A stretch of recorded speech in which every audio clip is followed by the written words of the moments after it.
คนอยากขอฝากเสียงเพลงขับกล่อมบานเลงเสียงเพลงสู่ท่านผู้ฟังผมรูปไม่หล่อสัมพอก็ไม่มีตังขอความกรุณาสักครั้งช่วยฟังนักเพลงคนจน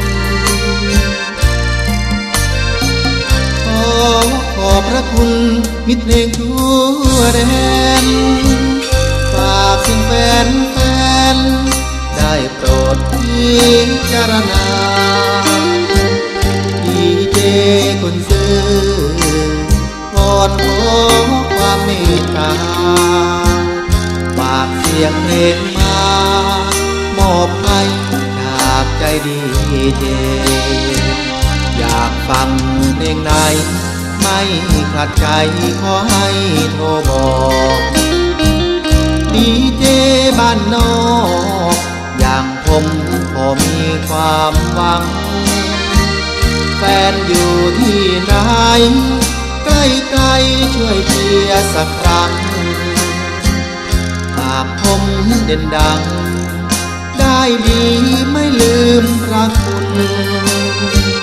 โทรศัพท์ทุกสายบรรยายแฟนได้บอกลา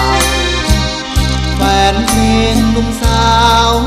โทรบอกให้ออกรายการหน้าไม่หลังไม่ใกล้ๆขอบคุณทุกท่านเปรียบเป็นรางวัล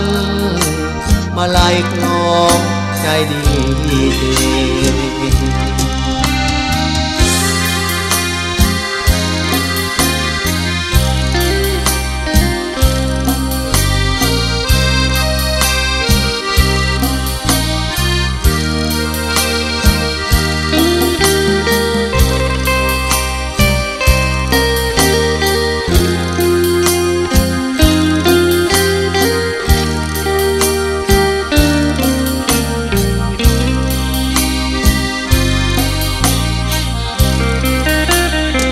โทรศัพท์ทุกสายบรรยายแฟนได้บอกกล่าวแฟนเพลงหนุ่มสาวโทรบอกได้ออกรายการหน้าไม่หลังไม่ใกล้ๆขอบคุณทุกท่านเปรียบเป็นรางวัลมาลัยกลองใจดี